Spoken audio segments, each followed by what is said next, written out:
Okay,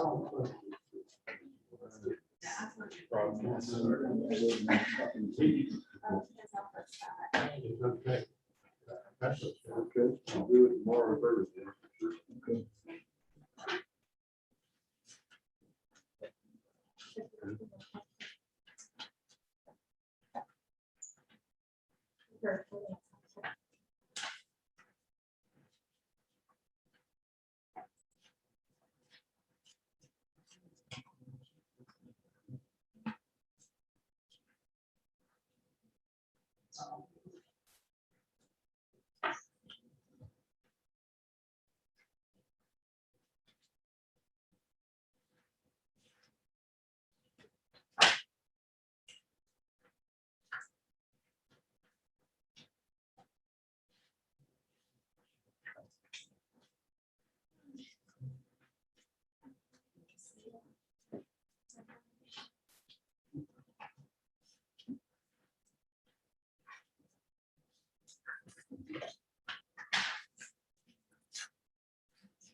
Hey, how are you?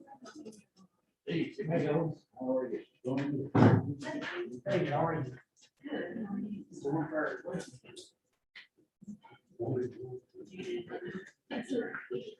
Yeah, we did. Oh, great. She has about your once in a while. But Yeah. She doesn't seem like she's there for me. it's hard to believe.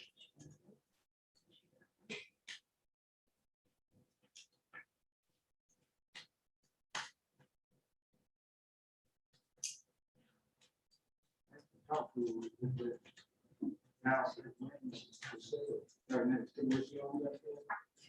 That's what Sylvia sees. Okay. And I told her some people.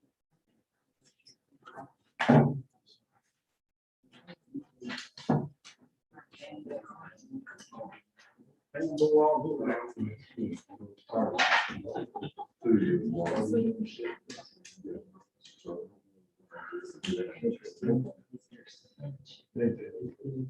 We'll go over there when I get back.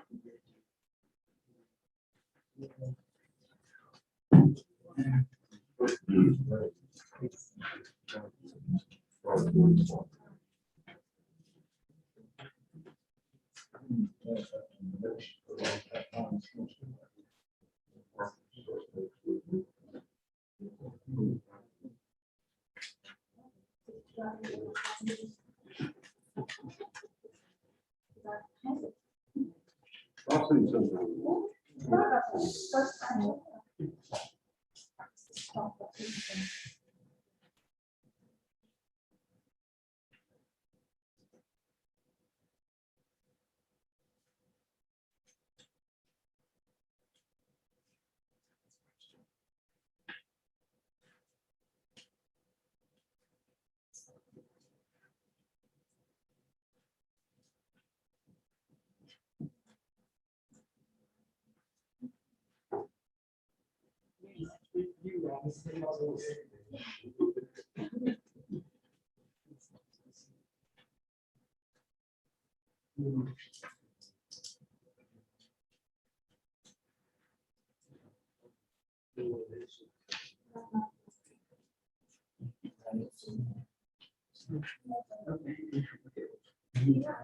Oh, it's not.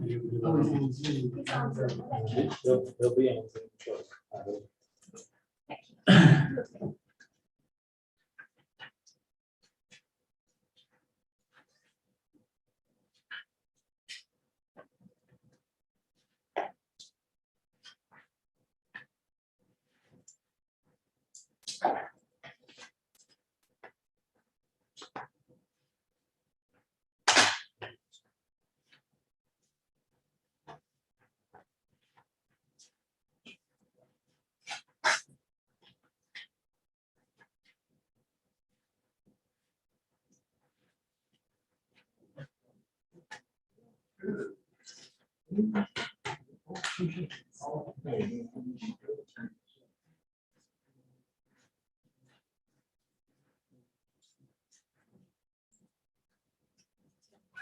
All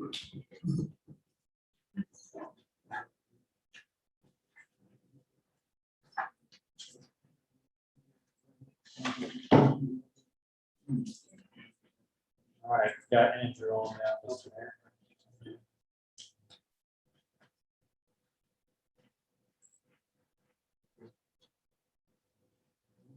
Now that he's on.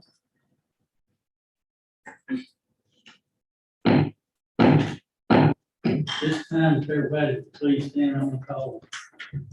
Order, town board meeting October 5th. And I'm gonna lead us in the invocation and ask Chief Wamberg if he would to lead us in the pledge. Let us pray. Our most gracious, kind, loving Heavenly Father, again, Lord, we come to you as humbly as we know how. Thanking you, God, for who you are and what you are to us and for us, and for all the blessings that you bestow upon us. As a group, as citizens of the town, and as the leaders, we pray that guidance upon us as we do the due diligence to serve our citizens. We ask that you would bless those in the need of your healing touch, and may be in the hospital, rest homes, wherever they may be. If it's for dealing with the COVID issue or any other health issues, God, we just pray that blessings. Touch them and heal them before your will. Go with us now through the remainder of this meeting. Help us to keep you in front, foremost of all that we do. Be done for pleasure of our citizens. I ask this in Christ Jesus' holy name. Raise the flag, please. Allegiance to the flag of the United States of America and to the republic for which it stands, one nation, under God, indivisible, with liberty and justice for all. Thank you very much. Please be seated.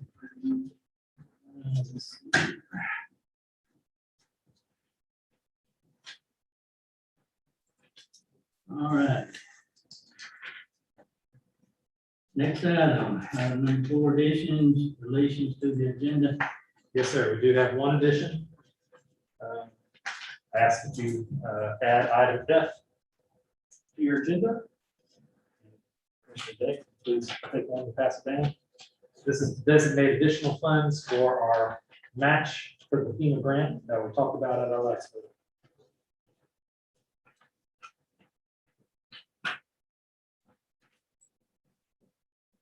And let's see. We want to- Just at the very end after the comprehensive financial policy, Mayor, if that's all right.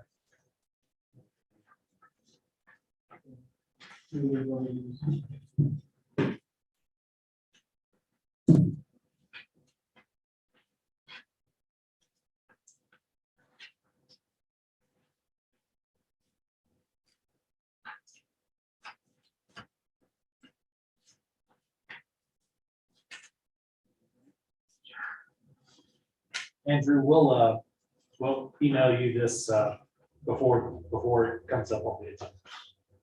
Okay, thanks. I'm printing out the other thing right now. Good. Or any other additions or deletions?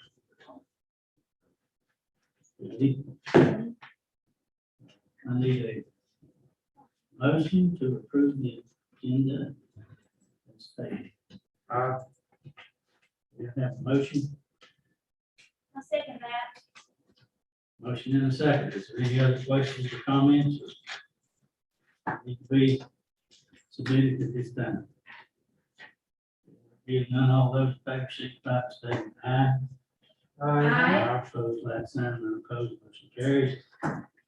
Next item on the agenda is awards and recognitions.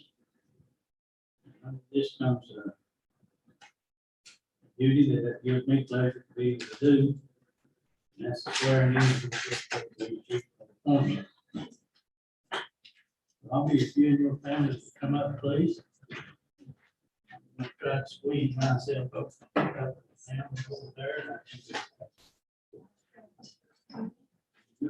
Yeah.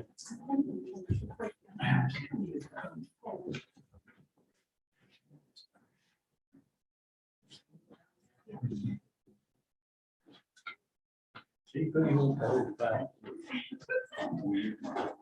Son, hold it. Yeah, pretty fine.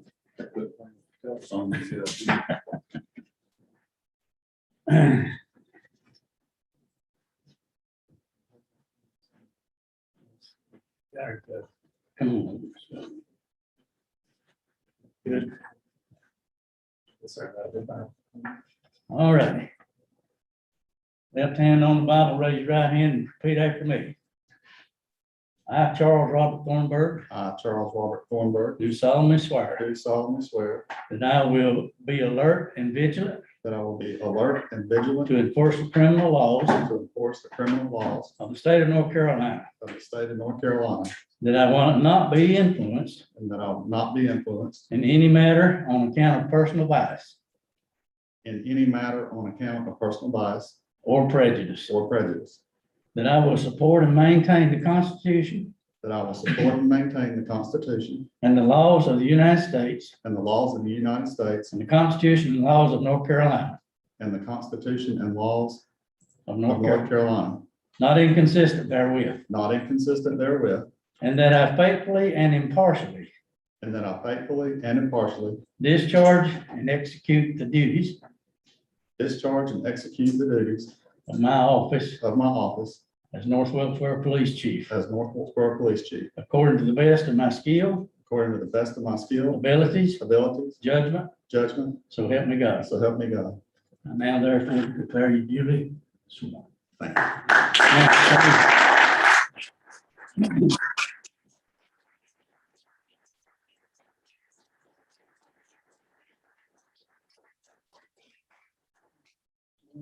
Now you're gonna hate this. That's a law officer signature for sure.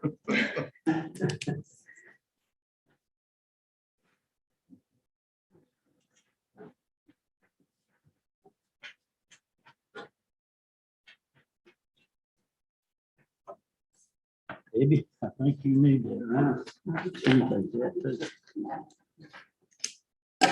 All right, sir. Thank you. Congratulations. Congratulations. Yay, Chief. So glad to have you. So I can actually know you. You don't remember? Thank you. Sounds good. All you did is done. No problem. It's all worked out good. Congratulations, sir.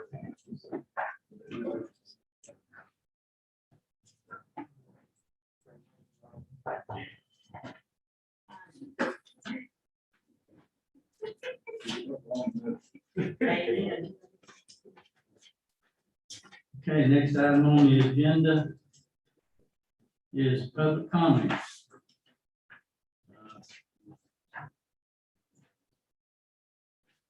Got everyone signed up for some comment? I had three questions. One, Wait just a minute, please.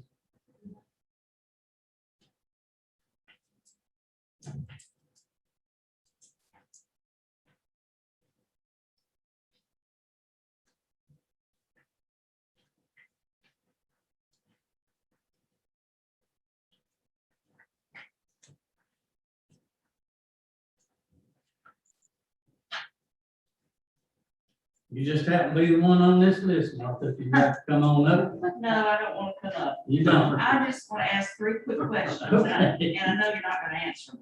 You don't. One, how's the Speedway stuff coming? And I hope politics aren't being played here and we're moving forward to getting this done like we need it in Wilkes County. Number two, I'm tired of people asking me why town hall isn't open. I suggested they go ask Wilson, but they haven't done it. Why is town hall not open? It should be. And number three, I would love to know who put a bike lane on 6th Street. In all the decades of my life, I've never seen a bicycle on 6th Street. And it's a hell of a street to climb walking. I've tried it and done it. Why not? And I'm not a traffic engineer, but that mess at the top of that hill is ridiculous. Pull that stop sign out from community grocery because it needs to be up where people can see around that curve, number one, cars coming along Henshaw Street. And number two, put a stop sign at F Street or E Street so people have to stop like they did on 10th. It ain't rocket science. And that bike lane is, pardon me, plain stupid. And that's personal opinion. That's it. Well, to answer your first question, things are moving along with the speedway. Good, And it's gonna happen, it's just a matter of time. good. I think it'll benefit everybody in this county. Matter of time. It's already been commented by the Smith family, so. Good going. Other questions? Anybody got any comments? We've got plexiglass in town hall, we've had it since the bank was in there. And people aren't going up and hug everybody. But you have to go through hell and heck of Georgia to get to anybody inside because you can't go in any doors.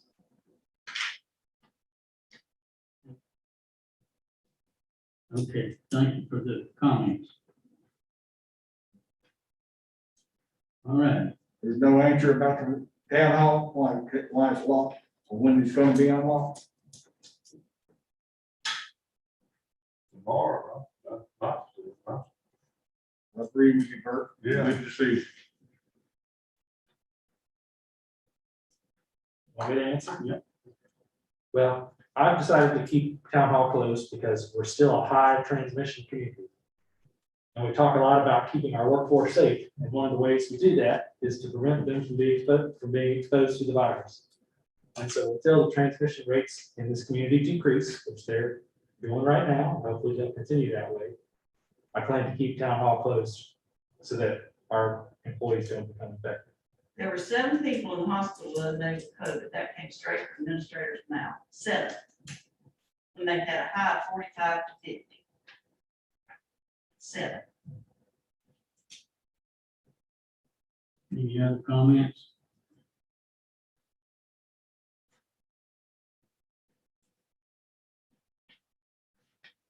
Okay. Now, what was your third question? That mess on 6th Street.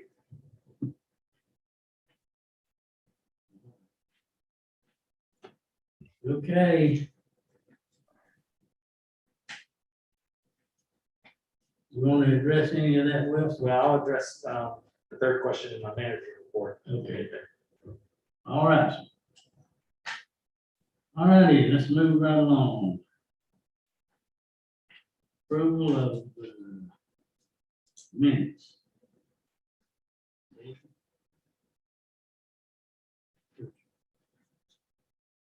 Is that Mayor, I think we can make a single motion to approve all All three three of items on the those. consent agenda. I make a motion that we approve items A, B, and C on the consent agenda. I'll second that motion. good motion, Michael? Thank you very much. Have a motion in a second. Those in favor, signify by stating aye. Aye. Opposed, like sign, none opposed, motion carries. Thank you. All right. Managers report. Yes, sir. Okay, I've got 3 things. 2 brief things and then 1 longer discussion. The first brief report is that the Highway 268 ribbon cutting is tentatively scheduled for Thursday, October the 14th at either 2 or 3 o'clock. So please pencil that into your calendar and we'll send you more information once we get it. Listen, I'm sorry. Where will that be? Oh, intersection. Well, which intersection? Crystal, I think Crystal's got the latest on that. The dedication, the first part will be at NCDOT office, Division 11 office. And then following that, there will be a ribbon cutting down somewhere on 268. I don't know exactly where. You I have to think kind it's of going to be decide over on that. at the intersection, Okay. Carolina Mirror. When that gets set in stone, would you please send that to us? Yeah, you'll get an invite Seems a from little DOT. late. That where it's gonna be. Yeah. Okay, the second update is, you may have noticed out here on 9th Street that crews have removed a couple of small dead trees that were here outside Town Hall. That's the first effort in a host of work we're going to be doing on downtown trees here in the coming weeks that I'll send you more information on in my Friday meeting. So be on the lookout for that. And then finally, I do want to update you on traffic calming. Traffic calming is a science, and it's a lot like rocket science. As a matter of fact, at my old job, the guy who was the chief traffic engineer had a degree in rocket science. And so what we're trying to do is use science informed, we're trying to make science informed decisions. And I'll explain a little bit more later. But first, I want to hand this out, which is something that commissioners requested at previous meetings. And this is a list of the accomplishments we've made with regard to traffic calming over the last year or so. I offer this without much commentary, other than to say this isn't an analysis of their effectiveness, but just a list of the things that we've done. You can see it's pretty lengthy. The second thing I want to hand out is another document that you have requested, and that is a menu of traffic calming options and the price tag for each one. And this is a pretty significant document, and so I want to give you time to read over it and digest it. So I don't recommend that we go through it point by point tonight, but you can see it's got a handful of notes, it's well notated. The sources are all authoritative sources. And so this is a pretty, this document's going to guide, I think, our discussion on traffic calming as we go forward.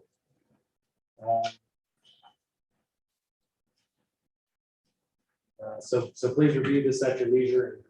This will be something we talk about more in the future. The two sort of caveats that I do want to offer are, you know how when you go to a fancy restaurant and sometimes it won't give you the price, it'll say market rate. What's the price of steak today? Market rate. Well, I kind of wanted to do something similar for this menu, because even though we've done our best to identify cost ranges for each of these measures, it all depends on what the market's like. And we know right now the market's pretty tough in terms of the cost of supplies, in terms of the cost of labor. So these aren't meant to be exact figures. They're meant to be orders of magnitude. So it'll give you a range for each different measures, but just know that if we went out to the open market right now to try to construct one of these measures, the price might be different. So just keep that in mind. The other thing to keep in mind is that some of these prices are for individual measures. So an individual speed bump, an individual stop sign. But just know that for that particular measure to work, you might have to buy half dozen or a dozen of them. So this is the price per unit, not the price of the entire project. So this is information for you to absorb. As for the 6th Street bike lane, we just pulled our radar late last week. Mary Elizabeth, who was here a moment ago, is crunching the data. And so we'll have some information on the effectiveness of our new lanes soon. Painting the bike lane was an effort to narrow the width of the travel lanes on the cheap, because all the science has proven that folks drive slower the narrower the lanes are. Ideally, what we do is we literally extend the curbing and the sidewalk into the street and narrow the lanes that way. But as you can imagine, for a street the length and grade of 6th Street, that would be quite expensive. And so we're trying to accomplish a similar thing with striping rather than with physical reconfiguration. But if the data comes back and it's a resounding success and it shows that that is working, then we might want to consider making that investment. So that's my update on traffic calming. And if you would please read this at your leisure, and we'll talk about these some more going forward. Can we make any comments? Yeah. Yes, sir. Go ahead. Okay. I just wanted to say, I glanced at those briefly. Thank you for doing that. I understand that it's a science, but I also tend to think that this issue continues to drag on, and it's concerning to me. I would like to see us as a board come to more communication and decisions on what we're going to do. I don't know. For one, I've gotten bad feedback on the speed bumps on Finley. I know the plan, my understanding is to put 3 speed bumps all the way across the street. I do not support doing that.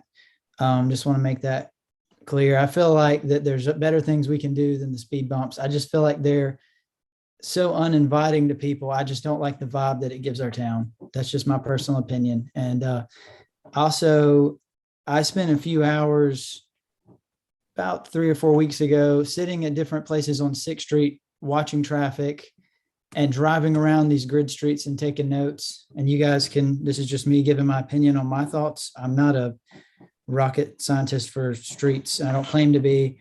I think that 6th Street is the most dangerous of all these streets. And I have genuine concerns that because of the distance of some of the driveways being really short, hard to pull in and out of, at some of the speeds I saw, I could see somebody maybe T-boning somebody there. That's my biggest concern as far as danger. I would like to see some stop signs there. With that being said, I would tell you what I will support and won't support. I will not support any more speed bumps. I would support more stop signs, even though those may not be popular.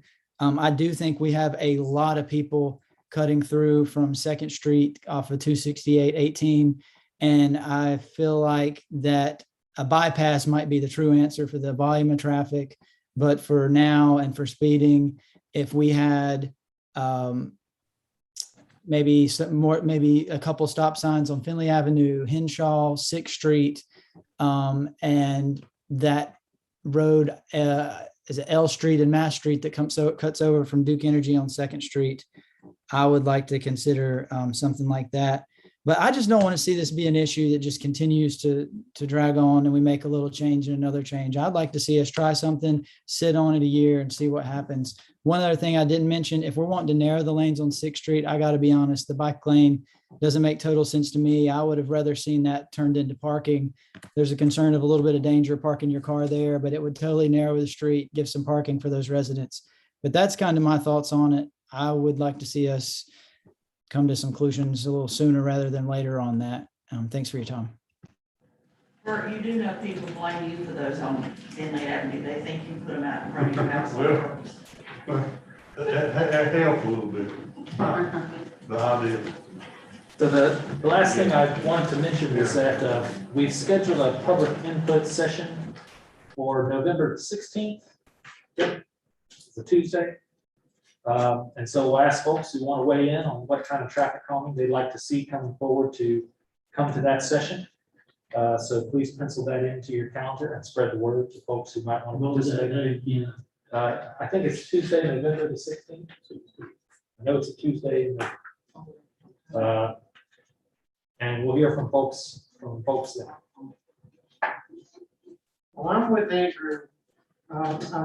It's occupied. We have a lot of things at this board, other issues that need to also be thought about and addressed. And I'll be real honest with you. I'm exactly like Andrew in that I'm ready for us to make some decision and then just live with the decision, you know, and see how it goes. Because, you know, we got a lot of things. We got a lot of other things too. That, and I no disrespect to the people on the grid street, but I mean that's not our primary focus of the board. Is to only address traffic calming on this grid street. So I would like to see us make a decision as a board and just live with the decision and see where it goes. I would like to add my comments too, and as I said before, I fully support traffic calming measures. I do not support speed bumps. I like the word that Andrew used, uninviting. It just gives a the town an uninviting feeling. It's disruptive, it's unpleasant. I think if the resolution to the traffic problems were easy, we would have already done them. And as I've said before, I think the real answer is for NCDOT to put the bypass in from 268 up to 421. But that's a long time coming, and so we just do what we can in between. And I think that Wilson, you have presented the plan that was implemented on 6th Street to us a number of times in our meetings for several months, and given us the opportunity to comment how we felt, or whether we did or didn't want to try that. And I think that there really wasn't anybody who wasn't in favor of trying that. And the street is too wide. That's been pointed out to us. It is not the size of a residential street typically. And so narrowing the street is a way to slow the traffic. And the bike lane is an attempt to do that, as you described, without spending the money of bringing in the curbing and guttering, and a way to experiment and see if it works. Now correct me if I'm wrong, but I believe I've heard in our meetings that the police and fire do not want stop signs on 6th Street because it is a primary way to reach people in times of distress. And is that correct or not? I don't know. Correct me if I'm wrong. I may have misunderstood. Well, can we yield to Chief Martin on this? Then what is his thoughts on it? And Chief Thornburg, It would actually slow us down just a little bit, because although we're running sirens and lights, it's just a courtesy if somebody wants to stop and let us go through the stop sign and stuff. So we actually have to stop. So it would actually slow us down. It may not take with seconds, but seconds makes a lot of difference. Well, there's a simple solution. Take the asphalt up. It's cobblestone underneath. The cobblestones will slow the traffic down. That street's pure cobblestone. So Ninth Street. Chief Thornburg. That's true, that's true. I don't believe it would slow us down as much. Of course, we can maneuver our cars. They're a lot smaller than a fire truck. We can maneuver them a lot more easily. There is a stop light at the bottom of the hill. There is a stoplight at the bottom of the hill, and it wouldn't slow us down any more than if we had to go up 10th Street or if we had to go out Trotman where there are other stop signs. It would just be comparable the same. Wilson, it might be reasonable to approach DOT. I don't know if they would allow that intersection to be changed to a four-way stop or not. Which intersection are you referring to? 6th and F and G. 6th and D. From a stoplight? From a stoplight to a four-way stop, because people can see a green light and barrel down the hill, and then would have to potentially be more aware and if there were stop signs, but We can consult them on that. all along, we have supported Wilson in his plan to add the stop signs at the top of the street and to add the bike lane. And I appreciate you trying to come up with options. This is not a solution that's easily found. And, Well, one of the things that we've not paid as much attention to so far that we're trying to pay more attention to now is the experiences of the people who live across the street. And when we get our data back, we're going to compare our data with their observations and make sure they align. And if our data says one thing, if they say the exact opposite, well, then we've got more work to do.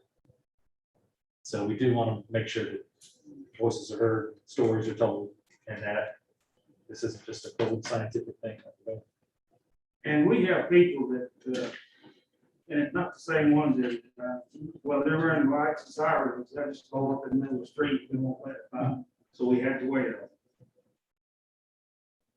So Chief Thornburg, what is your current manpower situation? Because I know that you have limited manpower. Are you mean, how many positions are you currently trying to fill for your each individual shifts? We're currently trying to fill 5 positions. And we actually have a 6th person out on family medical leave. And he's gonna be out for 2.5 months, so we're kind of in bare bones right now. Chief, could you, if after lots of residents say they want tickets, they want to be people to be ticketed on 8th and 12th, the 8th Street and 6th Street, what impact would doing that do for the police department? I mean, I know that they're hurting as far as speed. I hear that, and I do Sure. believe it. That's a speedy place. It is a speedy place, and you know, I get the emails with pictures also. The speed limit is 25, and we get pictures of people running 27. You're 2 miles over the speed. You know, I don't think anybody in this room would like to get an actual ticket for running 2 miles over the speed limit. You know, we try to give people a little leeway, you know, because everybody's speedometer is different. But back during the summer, we had more manpower. We had a traffic enforcement plan. The cars did slow down, but we were up there continuously throughout the summer. And when we were up there doing that traffic enforcement plan, we got complaints from 268 D Street. You know, there are other parts of the town we have to take care of besides just those streets. Yes, there've been several complaints about the lack of enforcement out on D Street. Yes. And that's, I believe that's an extremely speedy place, to put it as it was stated. So, I mean, you know, can't be yellow places at all times. And that's part of what I was trying to get to there. We can't be everywhere at one time. And then when school started back, we ended our traffic enforcement plan for the summer because we had to make a decision. Do we work the schools in the mornings and the evenings, or do we work the traffic in the morning and the evening? So we made the decision that the schools were more important than working the traffic, speeding, and grid. I'm going to step up and say this. It's not something I've said to everybody else. You know, I am on Main Street every day. And I know speed bumps is annoying. But if I had to pick a street that needs the most policing, a lot of times is that Main Street, because you have little ladies 70 years old carrying 2 bags in their hand or, you know, crossing slowly. And I always say it could be the death of me if the 4-way stop. You'll pick me up and take me to the, you know. So we've got to, you know, it's an issue everywhere, is my concern. And we've got people shopping and trying to come downtown, trying to tear up apart, all of that put together. And then with the speeding, it can be a dangerous situation there too. Everybody wants their own street. I agree. I'm sorry. Well, Just but- like they I want want one. but- a parking place on Main I know you Street. guys aren't real happy with the speed bumps, but I will say when we did get the speed bumps, the emails and the phone calls started coming in. I want it in front of my house. I want it in front of my house. See, want it in I front will of my say, house. I am for the speed bumps. I'm gonna say that, y'all. Just, you don't boo me, don't boo me. We even got them on Willow Lane in front of Cook's. John Battle came out and said, hey, put one in front of my business. And I said, you're on a dead end street. He said, I don't care. I need one here. You know, Mark Cook said he wanted one. Yeah, Maybe they everybody can buy started their calling. own and you can just okay it, if it's a good and safe location. Kind of for it, or blows for an earth have sometimes they don't. Those are theirs. So they can put them out in the main street. of We town. got told them they could not, but they do it anyway. So, Can I say something? Sure do. I know I have had people tell me if the city can't afford the speed bumps, they're $200 a piece, I won't want to look at them. That the citizens would pay for the speed bumps. My neighbor told me he'd write me a check for $400 tomorrow if we put 2 speed bumps in front of his house. And I'm not the only one that's told me that. And they think it's great, they think we need more stop signs. Because I've been knocking on doors, I've knocked on over 400 doors in North Fort, They have told me the speed limit is one of the problems, not the number one problem in North Wilkesboro. Number one problem in North Wilkesboro is housing. But the number one, they say that they will pay for the speed bumps. If we ain't got the money to do it, they will pay for it. Maybe we could do the same thing we do with the benches, except we just let you buy a speed bump instead. And I think the mail truck is the most the speeder we got on Main Street in North Wilkesboro. He comes down that street like he just left Daytona Beach and slammed that brakes on, and just screamed at the stop. I see him every day. I know what he's doing. You can sit us at the rest of it. And I'm not Barney Fife, so I can't. There has to be a little joking and goodness here. Oh, this is a very frustrating situation, but we're gonna get there. Right up, that's our comment that I would make about 6th Street. I come in and out the bottom and top different times. The Methodist church, up with the little small church, top of the hill at the cemetery.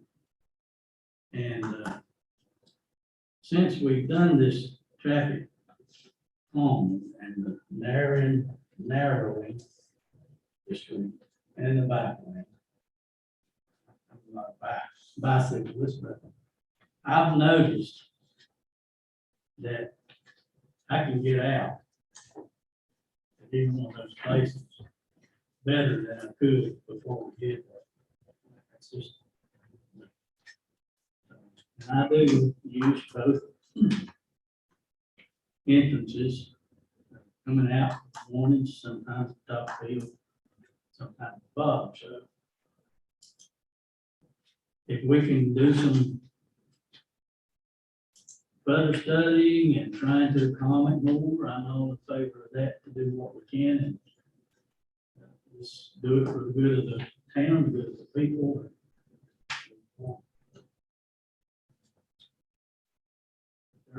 There has been, prior to this, a time of having to sit and wait quite a while before we could get out. It ain't that bad, man. So, let's just see how it goes for a while and study it. Listen to the people. I think you said we're going to hear about. I'm all for ideas. So what we do, make it all happen.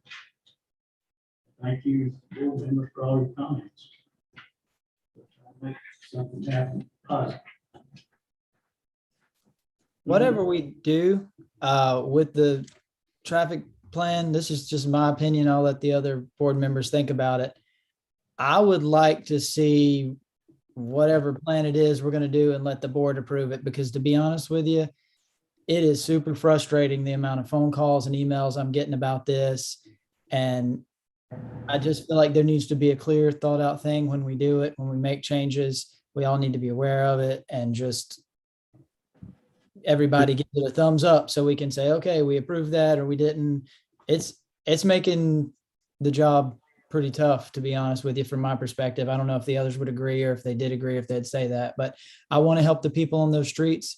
I want to find solutions that help them and make their lives safer and more comfortable. But at the same time, the rest of the citizens in our town that pay taxes can feel happy and be okay with it too. And hopefully we can do it rather sooner than later, because I'm with Michael. This issue is not one of the top priorities of in my opinion, that the town's dealing with, although it is important. And we've got other things that could affect people's quality of life a lot more. And we just need to make a decision, do something, and then wait, so that it's not every 3 weeks we're having to address this again. Thank you for letting me speak, Robert. Sure, no problem. Thank you for your comments. Anybody else? No report for purposes of this section. Okay. Move into public hearing. Has to do with getting back. So Mayor Rick DiCarlo, the applicant, is on the line, and I'm going to promote him to panelist in case he wants to participate in the public hearing. Hopefully gets on. And if there's anyone else online who intends to, who wants to speak as part of this public hearing, please raise your hand virtually. And I'll acknowledge you when it's your turn. So Mr. Carlo is. Okay, let's see, Ms. Hernandez wants to speak. Mr. Carlo is being promoted, so he should pop up on the screen here in a moment.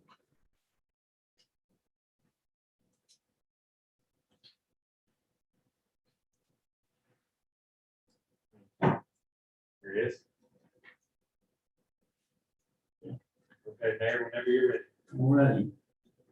Now to turn us into a public hearing and Hidden Acres rezone. Kelly Coffee, I believe you have some input in this too, do you not? Well, I can give them some very Comments. brief introduction. Yeah, we don't mind doing. That'll be fine.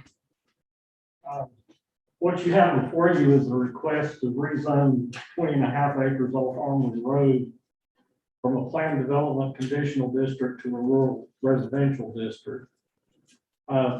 There's several points to consider in making a decision on this, and those include, number one, there's a wide variety of land uses and zoning categories in that area.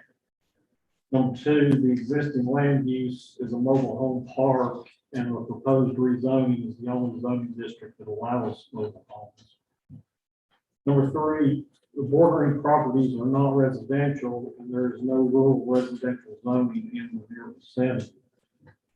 Number four, the comprehensive plan envisions this property to be high-density residential. That's a very brief summary. If you have any questions, I'll try to answer them. I kind of walked in the middle of this, you know, as it was in progress, so I can't say that I'm an expert on it. So Kelly, let me ask you a question, because Sure. I think when it comes to the board, we don't always get all the background information, and Meredith has had babies, so we don't have her to consult. But the reason the change would be made from the current zoning to R20, I'm just trying to clarify for all of us, would be so that the current owner would rather not abide by all of the stipulations that were added when we moved from Maplewood Court, which was a derelict mobile home park. The town tried to implement some standards that would make the home park safer, more home-like, just safer in every aspect. And so these standards were implemented then. So in order to have more homes on that property and to avoid upgrading the streets and the utilities, and it would need to be changed to R20, because that's the only way mobile homes can be allowed on that property in the town of Fort Wilkesboro, other than having these standards we have in place. Is that correct? Yes, yeah, I do want to emphasize though that going to R20, there's still some standards that have to be met regarding utilities. And what, can you tell us what those might be? Well, it has to do with making sure that there's viable taps, viable water and sewer taps. Making sure we know where the sewer is going. Is it going to the town system? Is it going to septic tank? Those are the ones that Meredith has mentioned. What about having the homes, the front of the homes perpendicular to the streets as they are now? Is that required in R20? I don't know off the top of my head. Because in the past, the homes were sort of stacked. Okay, did I say that correctly? The homes. Yeah, perpendicular to Horizontal. the street. And I think the new rule, Barry said they had to be Parallel to the street. Parallel is what I meant to say, I'm sorry, but please excuse me, because they are now, as I believe, installed.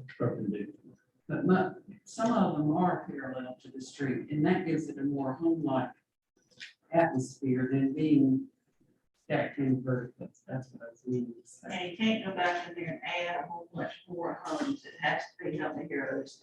It has to be the same number that was there originally, I think, and Yes. just put new homes on those particular spots. Yeah, It's but not- Martha, if you rezone it R20, that's not what I mean, I know what you're saying, but that's not what R20 says he can do, because there is a 4 unit per acre density allowance.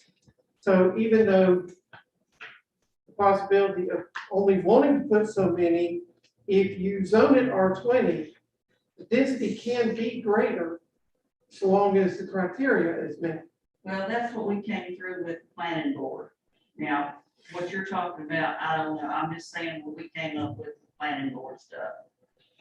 And what it was done originally, nobody ever complied with it. Evidently, we did not enforce the original plans that was down there.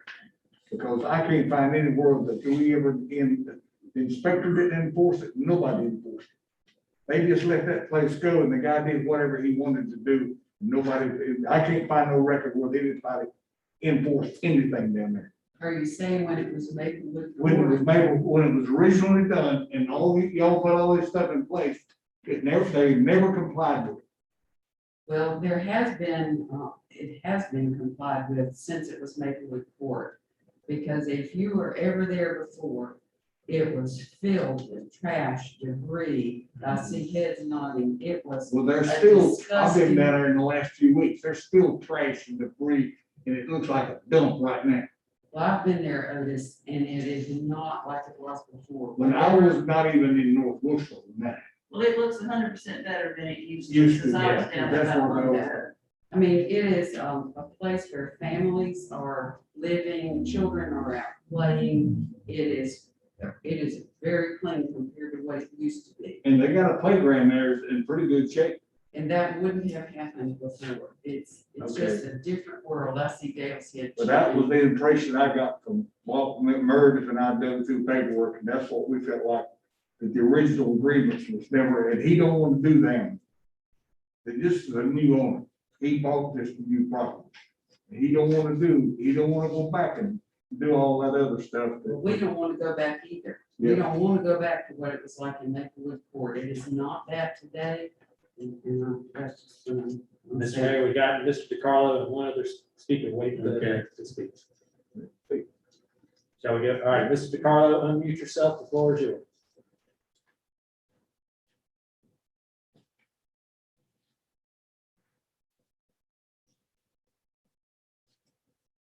Great night. We can't hear you yet. That's, you're unmuted, but we still can't hear you. You hear me now? There we go. Okay, good. Yes, sir. Okay, great. Thank you, commissioners. I've got a long history, about 3 months now, and I know Meredith is on leave, and it's probably been complicated for people that pick it up. But and I know staff has approved the zone change in the past. Simply said, without taking a lot of your time, is that we bought the park about 6 months ago, and we noticed that there were probably 6 or 7 lots that had homes on them one time. I think with the Bennett owned it subsequent. So all we're really trying to do, and I frankly thought this became a mountain out of a molehill, is simply replace the pillars that were there. So there's infrastructure there. There are, I mean, it's someone said that you've been there, everything is there. So what we're trying to do is not to add more trailers. I mean, I think at one point there's 30, there's now 23. And all we really want to do is bring in over time, because the market will dictate, is to bring in affordable housing. And that's what we do as a living. We bring in affordable housing. This is our core business, is buying mobile homes, helping people have ownership. We're selling homes to the people in the park who absolutely love that opportunity to develop equity. And that's what we want to do. We don't want to make it complicated. So if the idea is that we've got to change all the whole infrastructure to bring trailers back in, in all due respect, that's just pragmatic possible. Now, if we're adding more trailers, more than the 7 that we want to bring over time, absolutely got to accommodate new infrastructure. So if I'm making any sense, all I'm trying to articulate is that we think it's pretty straightforward. We just want to bring more affordable homes back into the property to about the 30 capacity, which was there before, of which many people we've talked with had a couple of plumbers go out there, infrastructure, sewer and water is there. So I think that's all we want to do. We're not looking to build multifamily. We're not looking to tear it away and build, major housing like a lot of people want to do with these mobile homes. We just want to provide affordable. That's our mission. Without getting a lot of detail of our mission, who we are, but we provide affordable housing in all different kind of states. We've owned 50 mobile home parks, and that's what we do. And the Biden administration, not to get politics, but he's advocating for more affordable housing. So all we're doing is try to implement that idea. So that's what we're doing. So if you have any questions for me, I don't want to take more time. So I just want to be careful that in fact, we have a lady named Brenda is supposedly on. She has a trailer she wants to bring in. Something mentioned about being perpendicular. A lot of the trailers are parallel, and they've been there for 30 years parallel. So I'm saying, in the spirit of things, we'll be glad to accommodate a lot of the stipulations that are there, but some of them I just pragmatically can't, physically can't. Again, because there just been a mobile home park. How it was zoned, what was going on, I don't know. But we've had trailers there before, and we just want to put them back in. Again, sorry, I'm being repetitive, but that's what we wanted. I'm going to What would you like? promote Ms. Hernandez. So give me a moment for her to here. I think she wanted. Okay, yeah, go ahead. She's on her way in. Hello, everybody. Can you guys hear me? Okay. My name is Brenda Hernandez. I hope everybody's having a good day, and I'm here to say that I really appreciate this time. I've been living in Wilkesboro for several years now, and I recently bought a trailer. I didn't know that I was, we were talking with Mr. Rick, and we found out that we could put the trailer in, but we didn't know what was, not letting us put it in.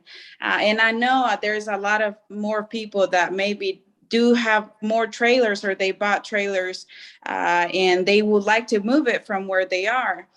I have family living there in the park, and it's a great place. Way before, I do remember that it wasn't a good place, but now they even have a playground where kids could play. I have family there. It looks like a safe place. My family has never complained about it. It has, it's clean, it's safe. And I know there's a lot more people out there that are probably in my position of moving. I need to move the trailer where I bought, and I cannot move it until, we have the permit to do so. So I am here to ask if we can probably help, if you guys can help us so we can put on that trailer. There is a specific spot right now where a trailer was moved, and I could put my trailer there, and it's good, it's safe, and everything is good. We just can't move it yet until, this all is figured out. But I appreciate your time, and like I said before, it's a good place. I have family living there, and I would love to live there for my family and me. So I appreciate it.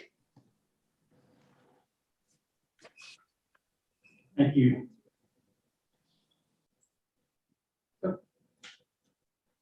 Yeah, the current PDCD classification that it is, it does not allow for someone to bring in another home. I mean, it prevents Mrs. Hernandez from bringing her home with the current classification. It prevents her from bringing her home into that area. Not that I'm aware of. I mean, it has to meet certain standards. The standards for the PDCD is a little more strict than R20, but it wouldn't prevent more trailers from being put in. No. I mean, Mr. DiCarlo could put homes back like he wishes with its current classification, correct? That's my understanding. Because the other concern I have with is setting precedents. R20 is not a normal urban zoning. You know, it's a rural zoning. And if we allow an R20 within the corporate limits, are we potentially setting ourselves up, of having this same type of zoning request at another piece of property with the precedence of being quoted that we did it on this piece of property? That's something to consider. Mr. Mayor. Yeah, me.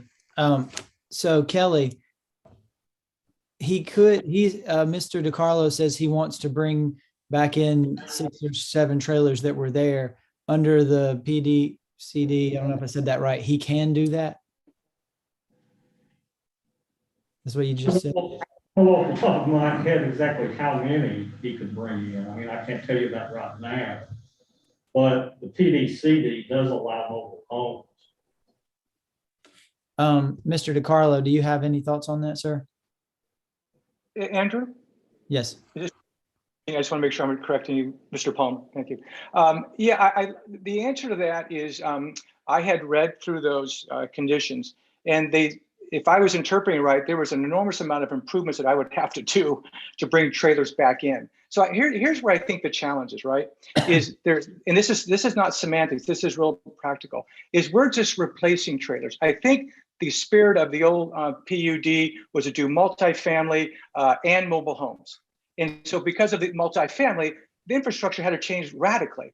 But they, if you will, knitted that back in with mobile homes. So if you can decouple the discussion, if you follow me, because what I read back in 2008 is, yes, let's do a PUD. Yes, you can build, multifamily. Yes, you can subdivide lots. Oh, by the way, you can bring mobile homes in. Well, bring mobile homes. So we don't need to do all that infrastructure that's tied with that. So I guess from a legal standpoint, honestly, and I say this with not arrogance, but with respect, I don't care what you all want to call it. If you want me to do a PUD, you can keep it the way it is. But I believe, Mr. Palmer, there was a map that was never recorded. I don't know what happened between 2008 and now, but there was not a lot of execution. I'll just leave it at that.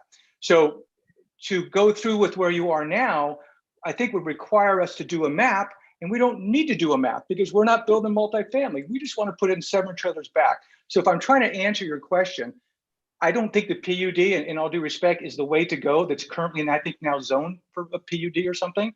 So I think Meredith, and talking with legal counsel, and I don't want to put words in people's mouth, I think the idea that R20 seemed to be the least restrictive and the most pragmatic way to bring the homes back in, to put it in line with a general plan. But that's just my interpretation of what's going on. I just think it got a mountain out of a molehill. So I don't think we want a PUD because I basically can't comply with those conditions for a mobile home. I just can't. So my thing is, if we were to switch it to R20, if it allowed you to bring in the mobile homes that you want to, particularly if there's already infrastructure there, sounds like a good thing. I'm with Michael in that I'm concerned about what precedents it would set for North Wilkesboro to have R20 inside of the city limits, because even if we said, well, we made an exception here because they had this other arrangement, we need to do it. If somebody comes to us in the future wanting to do R20 in corporate limits, and we say, well, it's really not meant for corporate limits, I think it would be really hard for us to hold to that if we allow that here. And that's my main concern with it. And also kind of what Commissioner Ferguson was saying, like, I had been there, 20 years ago when I was in high school, and it is much better than it was then. And it's real important that we obviously keep an eye on it, and just like any other area in town, and try to keep it as comfortable and safe for everybody as possible. Manager, she's great. We're cleaning it up. We're dealing with trash. We've got the playground. We're trying to make it a place that people really enjoy and provide affordable. So I guess, Mr. Palmer, all I'm saying is that whatever zoning works for you, I'm open to it. It's just got to be, it just can't burden the park with additional infrastructure, it's just not necessary. I guess if I'm saying another way to try succinctly. So if it's not R20, if there's something else, if there's a special condition that you call it, I don't know, I don't really care. And I say that respectfully, just want to bring homes in so people have affordable homes they can put, like a Brenda can bring her home in next month. That's all I'm trying to do, is get her to bring her home in so she can start living there. That's really it.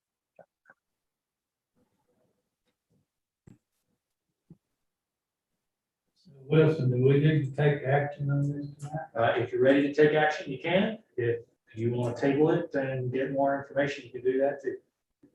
When is Barrett's, I know, when is I know Barrett's? before we do, we got to go out and public hearing.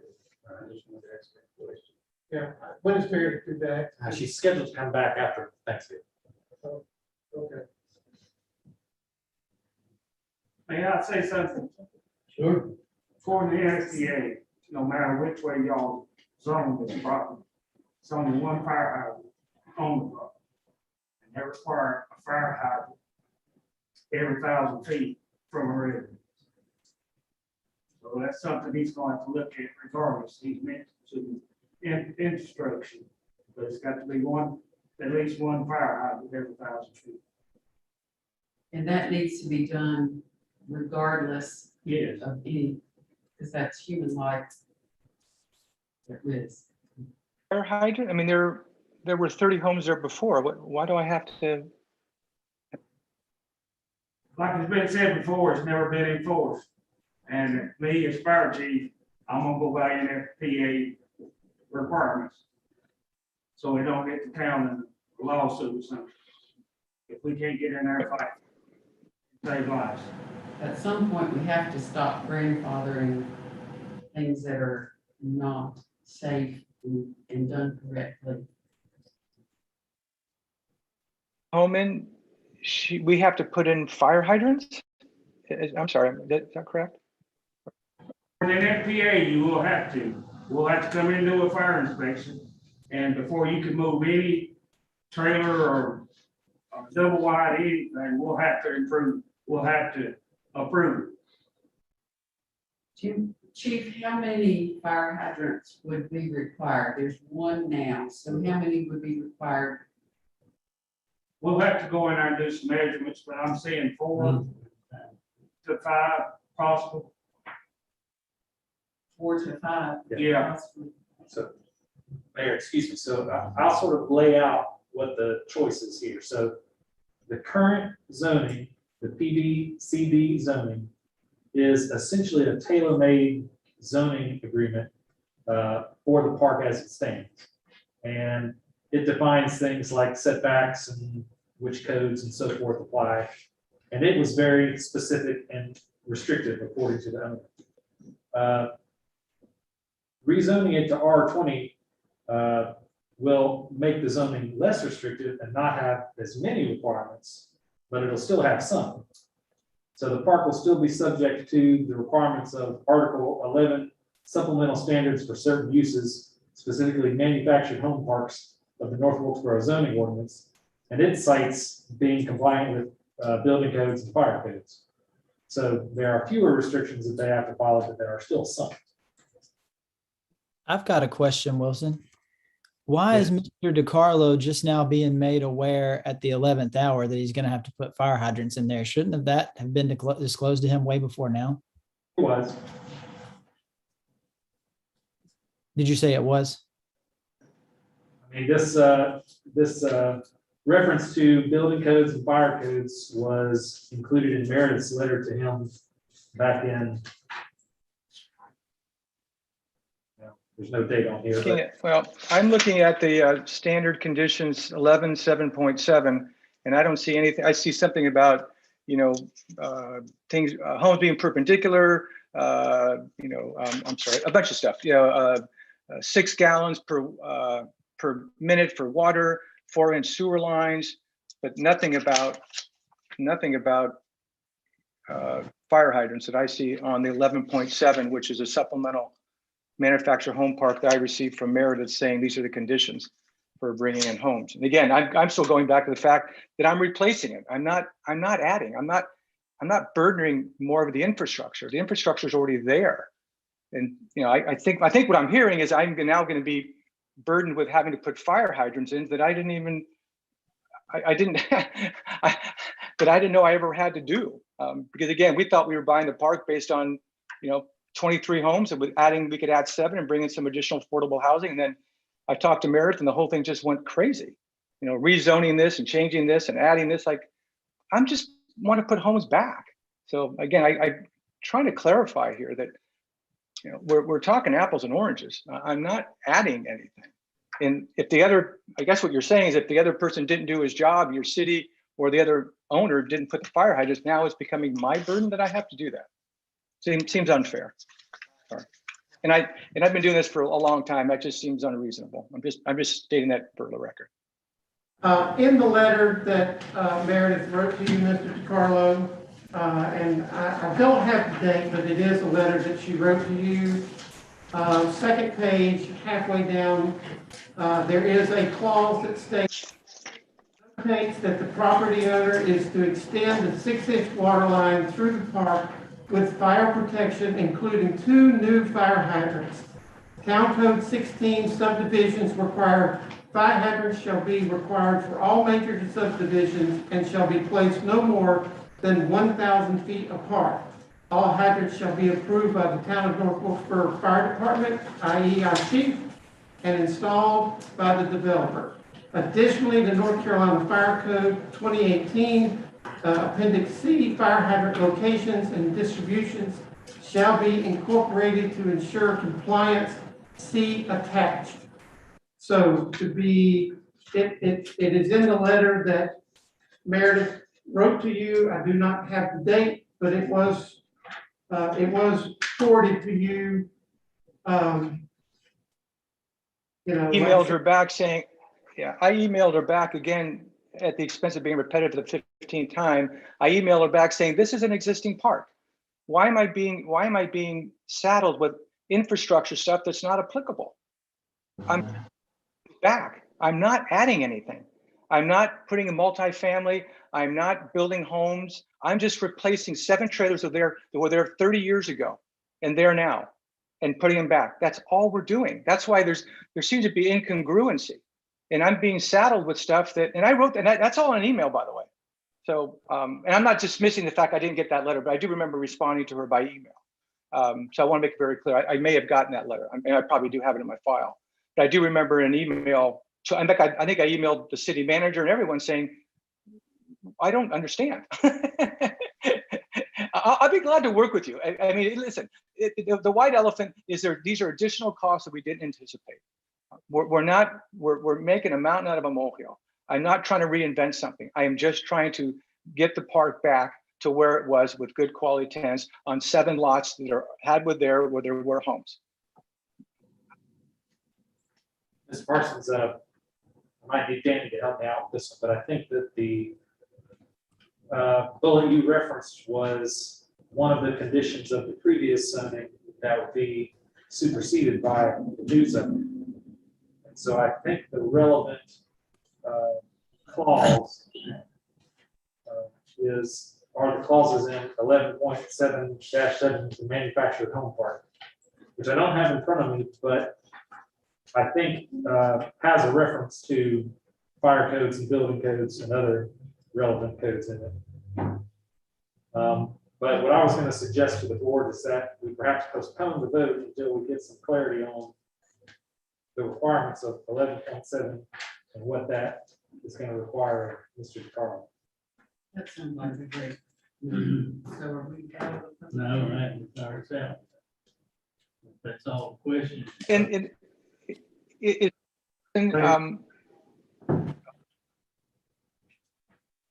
we could at least accommodate Brenda to bring her trailer in, and I don't know, under hardship, whatever, just to get her in, and then I'd be glad to work on other stuff with you. Because we have a lot that's there. It's ready to go. She wants to bring her trailer in. Is there a way that we can accommodate her? I don't know, Brenda, what's your timing? I don't know your need to move. I don't know. Maybe you can elaborate. Yes, the owner of the place where it's set at right now said that I needed to move it by October. He said that if I don't move it, I'm gonna have to start paying and I'm recently paying, right now, my, where I'm living at, I'm paying, plus I will have to be paying him, which is, a lot of the money that I probably don't have.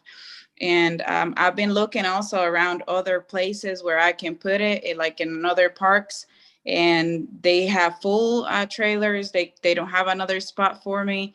I also been looking at other locations because Meredith told me the other day, you can probably find another lot. And I've been looking and looking, and whenever I call, they tell me that that spot is not able because the city does not allow any mobile homes in that area. So the only place that right now I have available is this place, where it's already placed there just for me to move the trailer. But they told me in October I will have to move it. If not, I'm going to have to start paying them rent for the trailer just being set there, and I'm not even living in it. Debbie, what's the legal ramifications if we allow one home to go in now? If you're setting precedent. That would be my fear too, setting precedent. That was my question. The county was, is under the current zoning that it has, what is preventing her from putting her trailer? I mean, what is preventing her from moving her one home into the park as it stands right now?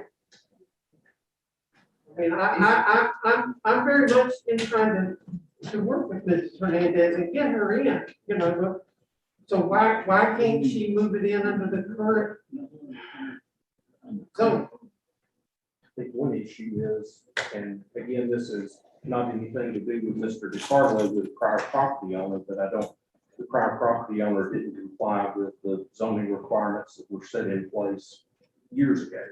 And now that's, I think, unfortunately punishing other people. And I'd like to be able to give you a clear answer on that with a little bit of thought, but my initial thought is setting a precedent and the property is not in compliance with the prior zoning. So for the good of the town, the best thing we could do tonight is to table the matter. Let me get us out. Well, I'm just asking a question, Robert. Well, I'm simply asking a question. all I'm doing is get out. Okay. And then the board can ask and do whatever they want to. Okay? I'm going to close out the public hearing now. Open the discussion up to the full board to ask any questions we want to. So generally, the best idea for us tonight is to table the matter until additional information can be gathered.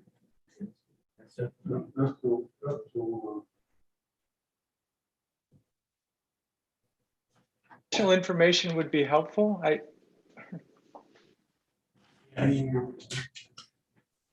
Additional information regarding the impact of the prior zoning, the impact on the ability of Ms. Hernandez to move her mobile home, and also the impact of requirements for infrastructure, including the fire. Yeah, I mean, I really would like, if there's a way to get Mrs. Hernandez in there with the way the property is, let's get her in there.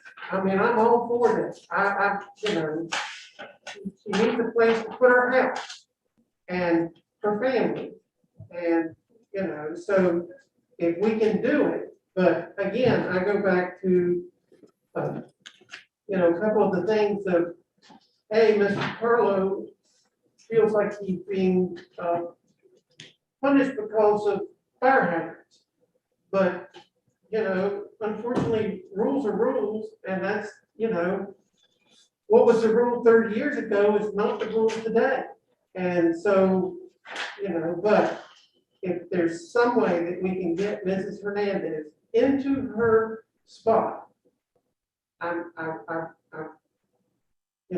all for that. And then if we can work out these other details, before because I'll be honest with you, right now, I'm not inclined to vote to change to R20. I mean, I may be the lone wolf here, but But I am inclined to see if we can't get Mrs. Hernandez a place to live.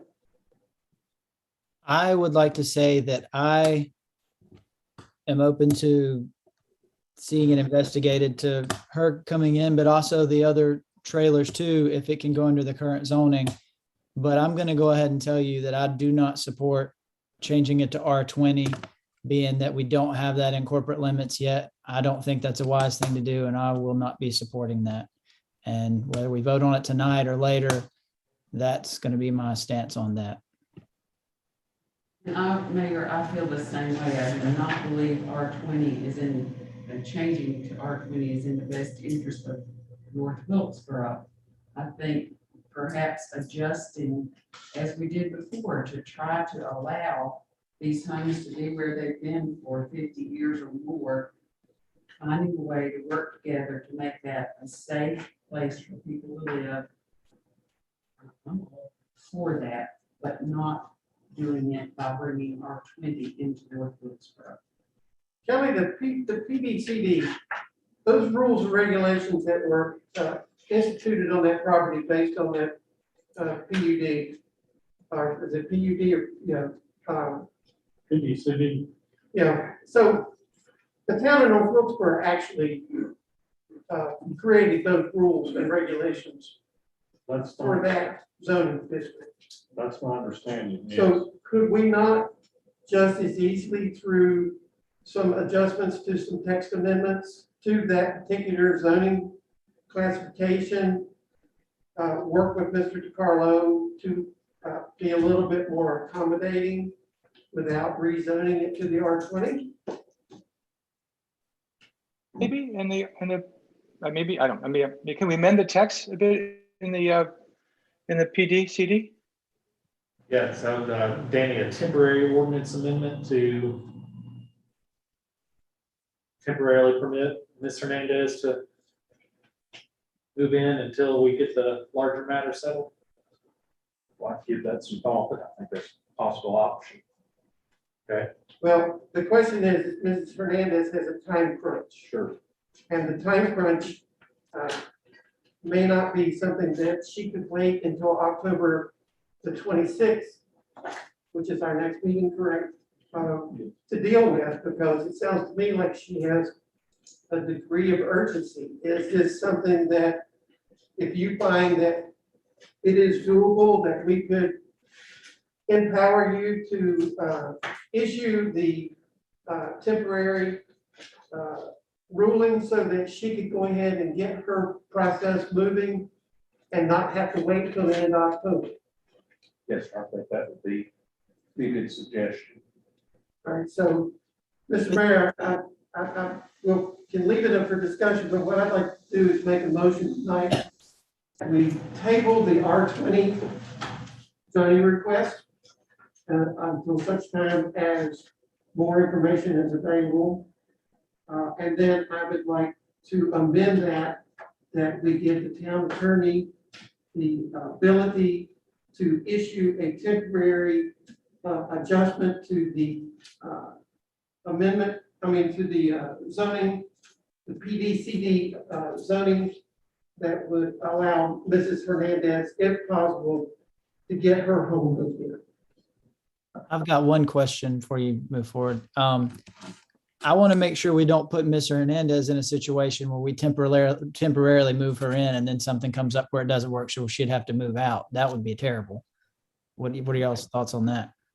I think that's kind of what Danny's gonna be looking for us, Andrew. Okay. Because it sounds like Mr. DiCarlo is wanting to put 6 or 7 homes back where they were. And I don't know what the difference between bringing one in for her or allowing him to bring their 6 or 7. Seems like it'd be the wise thing to do that and kind of meet what he's looking to do. And that seems to be the real question here. Good. I think the good news is, and I'm not 100% sure, I'm about 96% sure that the location that Mrs. Hernandez wants to put her home, there's utilities there. In fact, we've already had it. There's water there at the right size. There is the sewers there. It's not septic. So the infrastructure is there. Now, again, and and I think, I don't want you obviously to believe me, we have a licensed plumber, we could bring someone in, we've already talked about it, I was communicating with Kelly about it, that we could have them go, hey, this is where the trailer is, yep, you've got the infrastructure there that's been there for 20 years, bring your trailer in. So unless there's some other condition I don't know about that would require to remove, now, fire hydrants I don't know about, but as far as the physical structure for this one particular pad, being myopic is right there, it's there. Electrical's there, water's there, sewer's there. What about the other 6? We would verify that. What's that? I'm sorry? You said Yeah, that, I'm 99% sure they're there. There are homes there before. And I've Yeah. already talked with a plumber and he's walked the site, done some of his investigation with his probing and said, you've got it. I think we got everything here. The white elephant, I think, has to do with maybe the fire hydrants. It's like, oh, okay, I'm replacing it. And again, I'm not dismissing the fact that's not a code issue, by the way. I've done this a long time, done a lot of entitlements, and I respect the fire department. We want it to be safe. So that would be a challenge for me to figure out how to do that. But as far as the infrastructure, water, sewer, electrical, those 7 other pads, Mr. Palmer, are there. I'm 95% they're there. So I think we've got, that's why I think we're making a mountain out of a molehill. I think it's all there because there were trailers, they were hooked up and they were operating functionally with the systems that were there. And I think they meet your current requirements on the supplemental manufactured home of 11.77. We've got a motion on the floor. Except notwithstanding, Dale Shoemaker, do you have something you'd like to add? My only question was I'm the assistant chief. We allow this mobile home to be moved in, what would be the distance from the current fire hydrant? Will it be within 1,000 feet or will it be 2,000 feet? Or will it be at the back of the park or towards the front of the park or what would be the location of this new home?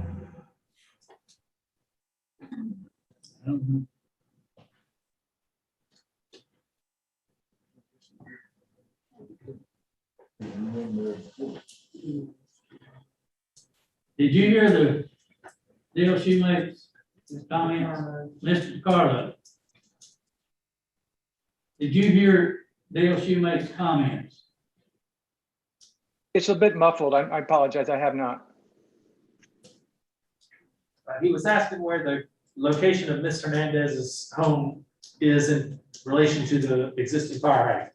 Within 1,000 feet or more than 1,000 feet? Very good question. I don't know. I would be remiss. I don't know. We could do a field investigation or have the plumber meet one of your inspectors. If one of your inspectors want to go out there. What I could do to answer your question, I could coordinate with our on-site manager with someone at the city and show the city inspector, whoever you'd like, where the trailer would be going, and then you have a point of reference, if that would be helpful. We've got Michael's motion on the floor. Can you read that again? So essentially what I heard is, I'm paraphrasing, is to table the rezoning and endow the city attorney to temporarily amend the PCDC ordinance to allow Ms. Hernandez to move her manufactured home onto a site which contains plumbing and electrical access. And I would, if I can propose an addition to this, to give Mr. DiCarlo a little relief. Amending the ordinance has always been one of the options, but if we amended it, it meant that he was going to have to go back and bring in the fire hydrants and so forth into compliance. And since that's the point of contention here, I suggest that in our temporary revision, we give him some relief from those requirements until the larger question is settled. Is that acceptable? It's acceptable, and so amended. Okay. Now, need a second. I'll second that motion. A motion and a second.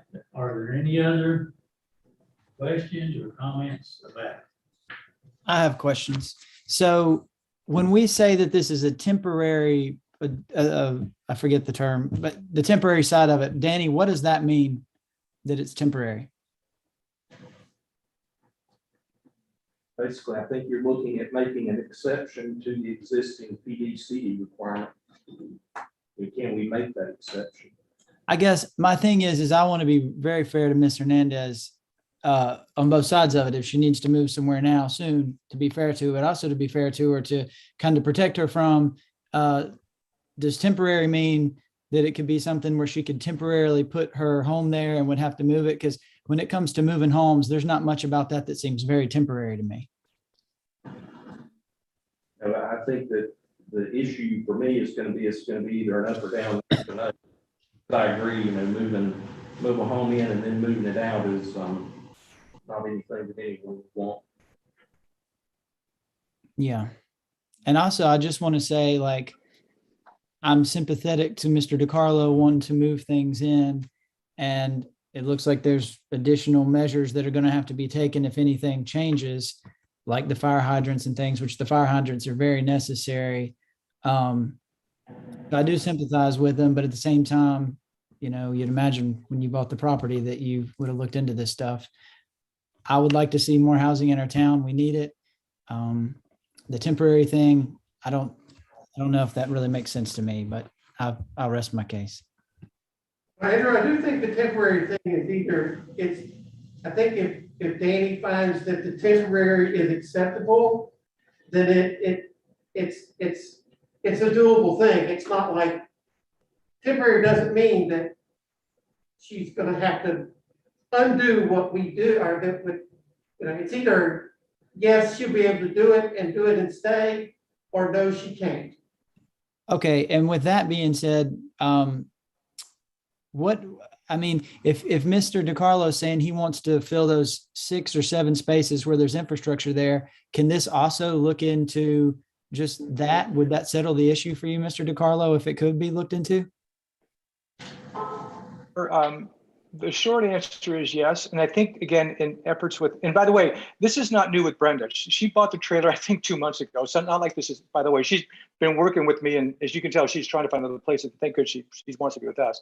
So here's what I'm saying. I don't think it would take us very long if we made, and forget the word temporary, I don't know what you want to call it, that you're comfortable, the city's comfortable, that the infrastructure is there. The water is there, the sewer is there, the electrical is there. And again, I'm repeating myself, but there should be nothing notwithstanding anything else that would cause you to city go, oh my gosh, I'm sorry, you have to move. If I can prove to your inspectors that, now again, the fire hydrant, I don't know. That's a wild card I can't mention, but I'm fairly comfortable. As I said earlier, I think those basis infrastructures are there. And also Mr. Palmer and the rest of the board, I will tell you that the lot that she's putting it on, the house would be parallel to the street. It would not be perpendicular. That's the way it was designed before, and the way the geographical limitations offer it basically would have to be parallel, which I think is as a condition of 17.7, they would say, no, it's got to be perpendicular. So those are the only points I know where you go, oh gosh. So anyway, I hope, is that clear?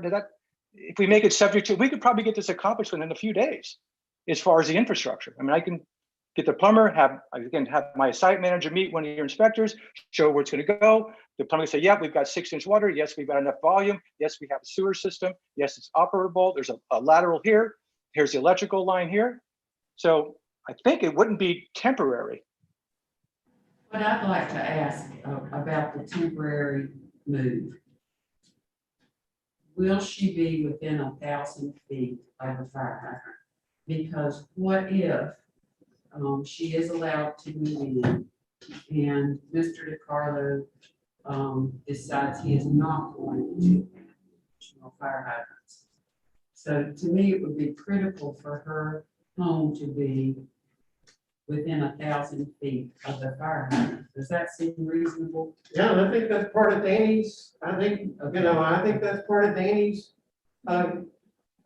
we're giving him that ability to make that decision, but that's part of the decision process. And Mr. DiCarlo, I will not ever support not supporting our fire department and their requirements for keeping our citizens of this town safe. So if our assistant fire chiefs say that you need to add 3 more fire hydrants in order to be in compliance, then I'm sorry, you'll have to add 3 more fire hydrants. And to me, it's the end of discussion, because our fire safety, what happened 30 years ago, that's 30 years ago. Today, if this is the requirement of our fire chief and assistant fire chief, then it'll have to be or it won't be. And I'm pretty much that cut and dry.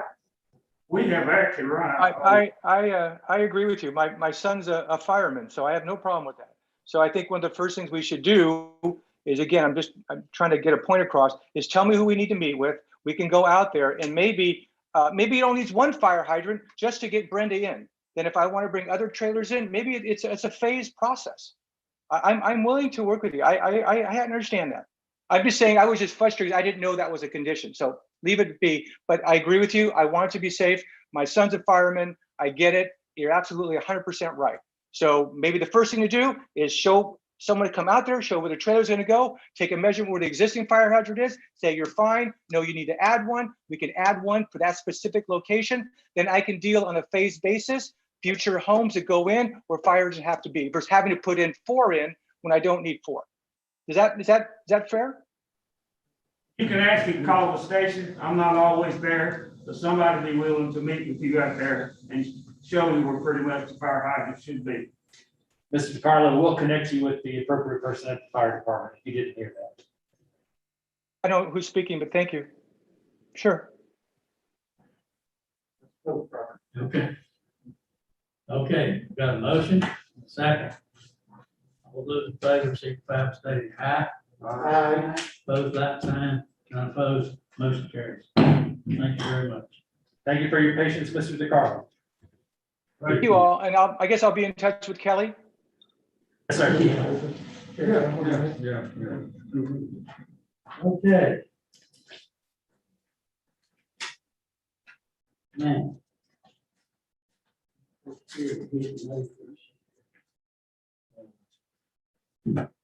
Policy, comprehensive financial policy. Okay, well, I need to get my thoughts together here before we get into this next one. Okay, so, That's two. Yeah, if everybody wants to take a little short break, I'm fine with it, or. Move right along. whatever's the pleasure of the board. All All right, so Connie, actually, that reminds me, let me promote Connie. Thank you, Kelly. Kelly, thank you. Okay, so Connie sent to you all earlier today this document. And this is a great but tough and dense document from the state that explains, how they calculate each municipality's fund balance, the adequacy of their reserve funds, the sort of comparative adequacy of their tax rates and so forth. So in our documents that we handed out, and I'm specifically referring to the chart that looks like this, that was in your agenda packet. We tried our best to summarize what was in here. And specifically to compare our fund balance with peer cities and other cities that some of you all inquired about. Let's see, Connie's now. Listen, I didn't get this document. It might have gone to another email. You go to our, Rumble right now. I don't know how to say it, so. Did y'all get it? But yeah, we'll double up and send this to you. But since tonight's discussion is merely to prepare for Sharon Edmondson's visit next time around, as long as you read it before then, I think you'll be okay. But anyway, so tonight I'm really going to make a few introductory comments about the next 2 sections of the financial policy that Sharon can advise us on, which are separate but related, and so I think that they can neatly go together. The first is capital improvement budget policies, and so I asked you to turn your attention to that page of the briefing sheet. These are just guidelines that staff is asking you all to approve for us to follow as we get into budgeting season. As you can see, I didn't put policy choice in front of any of these because these are pretty much all best practices. The capital improvement budget policies. And so I just ask you to review those, and if you have any objections to those, let me know. The next section, debt policies, there are a few policy choices. And these are, I think that we should ask Sharon Edmondson her opinion on where we land on these policy questions. The first is, the proposal is the town will confine long-term borrowing to capital improvements or projects that cannot be financed from current revenues except where approved justification is provided. Essentially what that means is if you have the cash to pay for it, you will. Now, that's a policy choice because some people say we want to stretch our dollars by borrowing, and instead of paying it all at once, we pay for it a little bit every year. So that's a policy choice I ask you to consider.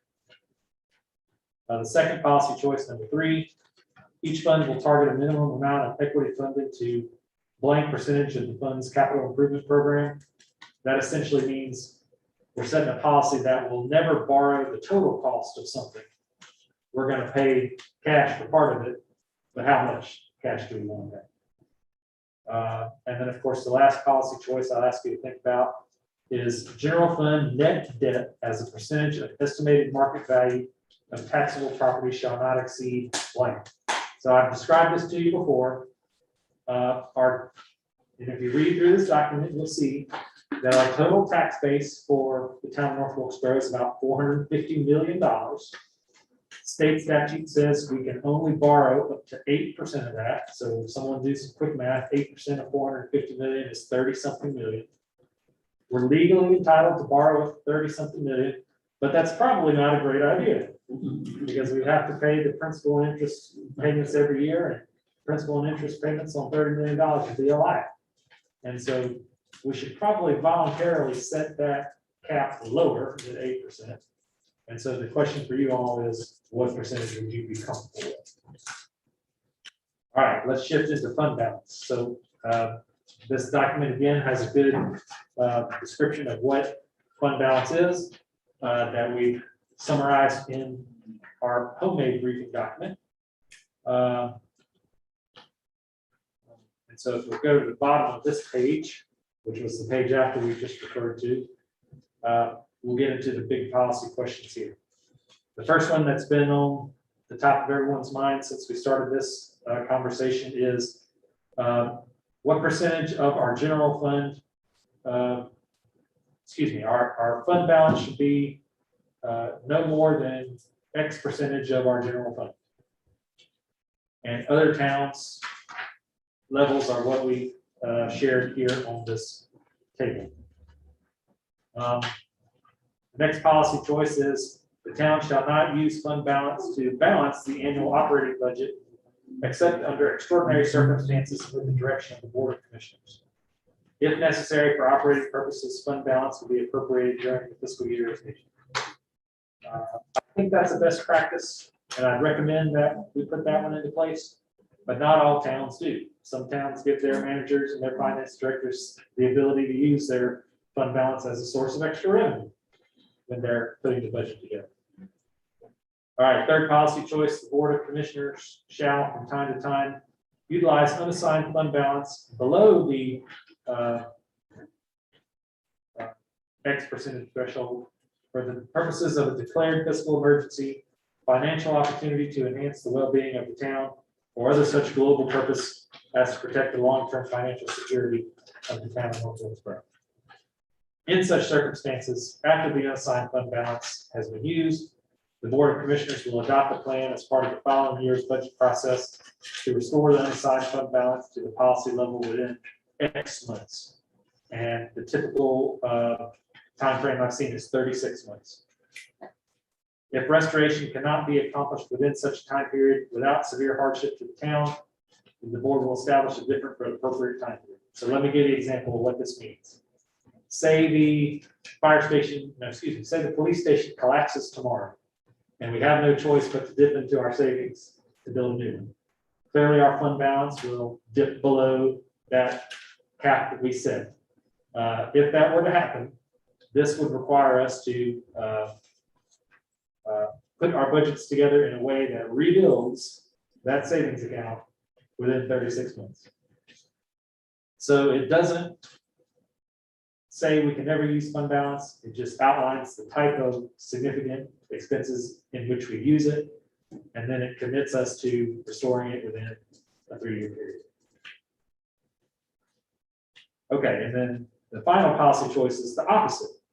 If we set the percentage goal at 80, 85, 90%, and our tax collections are great, and we earn more than that, what do we do with it? Do we assign it to fund one-time capital expenditures? Do we hold on to it and just keep building our fund balance percentage up 90, 95, 100% or more? Or do we assign that excess to a capital reserve fund? So it's essentially asking you what you want to do with your extra money.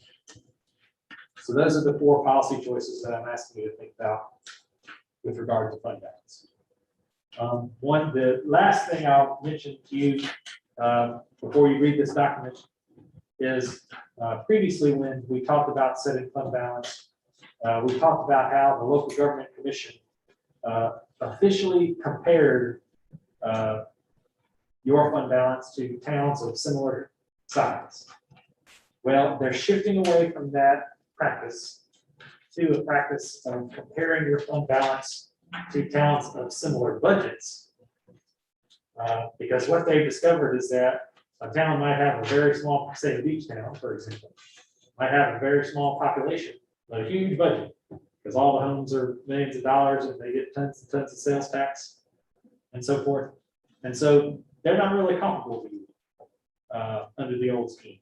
And so the new scheme actually compares us to towns of comparable budget. With that said, the tables in this document that you'll read still compare us to towns of like population.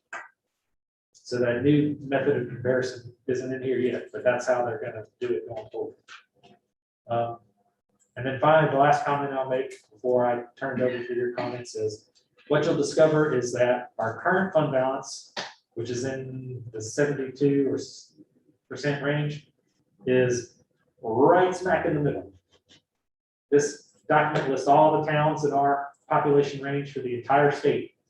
And if you look at the average fund balance for towns our size in the state, it's like 73. So we are right smack in the middle. And the last comment I'll make is, however, if you look closer at that list, you'll see that the towns that are what I call full service towns, that have police, fire, the full complement of services, are all closer to us. The towns that have 100% or more, oftentimes they don't provide the full complement of services. Or they're new towns whose streets have all been built by subdivision developers. And so they don't have the same financial responsibilities that we do. And so they're able to build much higher fund balances than we are. But if you look at that list with a discrete eye, you'll see that towns like us that have the full complement of services don't have 150 and 200% fund balances. They have fund balances that are in our neighborhood. And I would say that compared to them, we're actually on the higher end of them, even as we sit today. So those are just the comments I have on fund balance. Any more detailed information, we've got a great resource coming to our next meeting. I consider Sharon Edmondson probably the 3rd most important person in state government, behind the governor, the Speaker of the House. She's 3rd. She's number 3.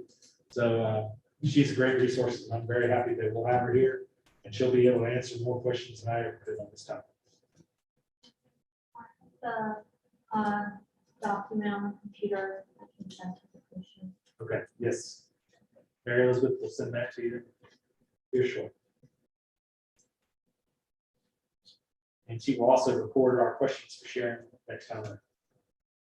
One thing that has echoed in my ears since that night, that after years of study on the police and fire department, the chiefs, both chiefs, our town manager, the board, we've worked for years, got that, I think it was $8 million cost for that joint building. But we've had people come in talking to us about borrowing money, how much to borrow. And one of the things that was said was that, our credit rating wasn't so good because we tended to pay for things as we went, if we could, rather than borrowing money. And I've always thought that's the right way to do things, and it actually saves taxpayers money because you're not having to pay interest. And so that has haunted me some. So would you consider that a question to ask her? Yes, ma'am. I think what she'll tell us, and I'm just gonna speculate based on my experience, is that, I don't think we have a credit rating like, Charlotte, Winston-Salem, and Greensburg do. I don't think, Standard & Poor's and Moody's and those agencies look at us and say, you're this. Because we're more like a conventional borrower, we're borrowing from consumer banks. We don't have bonds. And so, when our credit worthiness is being assessed, it's not being assessed, with those measures that we're all familiar with. And so she can probably tell us more, but I think it sounds something like that. So it may not be that significant. I don't think it would be that significant, even if, say, we did have a, AA+ instead of a AAA. We borrowed such small dollars ultimately that, that might get us, a half a basis point or something on our. So it would be significant.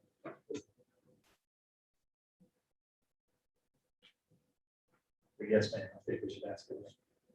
Can we ask her how some communities get by without turning in their audit?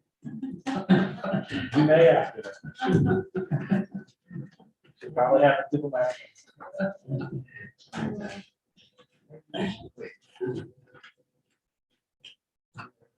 I'm merely jesting.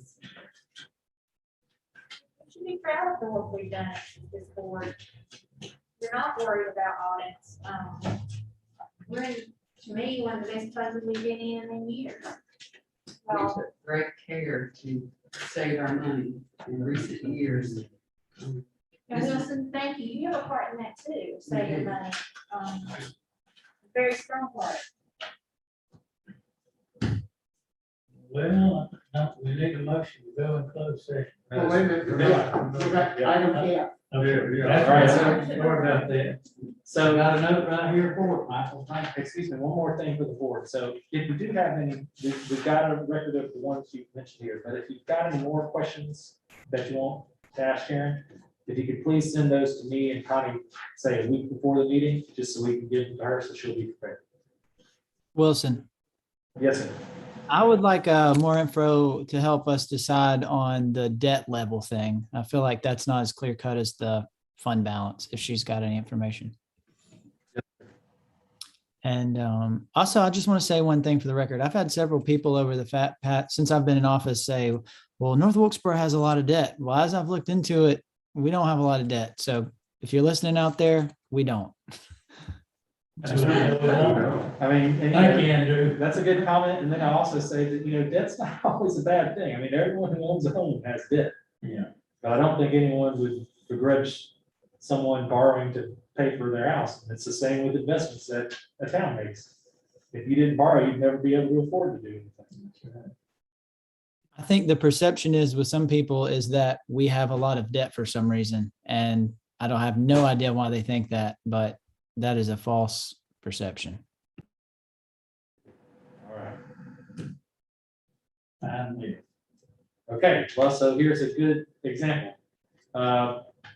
If we had to borrow $1.5 billion to pay for this fire truck, then that would put us close to the cap of what we could safely afford. And the strategy that we've put together so far uses cash that we have on hand to cover our portion of it. We did talk about this at the last meeting. We identified funding sources for our local match based on what we thought the cost of the truck was going to be at the time. But what I was afraid of came true, and that was when we went to the market, we discovered that the cost of trucks is actually a little higher than we projected. And so we need to find a little bit more money to cover our local match. And so I'll turn it over to Jenny and Dale to talk about what they discovered when they went truck shopping. myself and Dale and other officers went to several fire stations in the state and compared several fire stations. And the one we would like to have approved tonight is the Pierce. It's much better built. And we actually sat down, I think it was Friday, is that like correct day? And took all the bells and whistles off this truck to get it down to a reasonable price. It's gonna meet NFPA standards. And it will serve the town for, I think, for 30 years like the last one does. But we got a limited time for the FEMA grant to get this truck ordered and in house. If not, if OSHA or NFPA or the Department of Insurance comes in and says, we gotta take the original truck out of service, then the town's gonna have to foot the whole bill. So something needs to be done, and I know you already approved the grant. And we need to get this thing signed on the contract, cause steel's going up every day, and Bert can tell you that. Or it's gonna be even more. So we need to get a contract signed if all possible. And one of the trucks would not even fit in the station. And I don't know, Robert may sit on the board at the time, and maybe Debbie. When he got the original truck, it wouldn't even fit in the station. And we had to cut concrete twice. And the original truck sat outside probably 30, 40 days. The truck we're pricing now will actually fit in the station. Good deal. All right, so the recommendation I'm making is that we take the extra 150,000 that we need to find from budget savings last year that was caused by CARES Act reimbursement. So we got CARES Act that helped us save some money that we would have spent. And when the audit is completed here in the coming weeks, it'll be called, it's on there, operational savings or something. But it's essentially just money that we saved because we got CARES Act. And I'm recommending that we earmark that money for this purpose. Let's make this simple, make a motion that we designate the additional funding sources for the approximately $496,848 local match for the FEMA fire truck grant, and let's get it moving. Second. That's a good motion and a second. Any comments other than hooray? All those in favor, signify by saying aye. And we thank y'all. I'm looking forward to a shiny new fire truck. Yes, sir. It'd be good for the community. I can get the contract emailed to me, and I don't know, well, y'all give Wilson the They did. permission to sign the Yes. contract. Last time, that was part of the motion. Okay. Yep. That's all I got. Sure. Now, I need a motion to go into closed session. Thank y'all so much. See you, Jimmy. We have a motion. Mayor, I See, make a Rob. motion that we go into closed session. I do not have the, I do, the numbers. You say, Thank you for your work.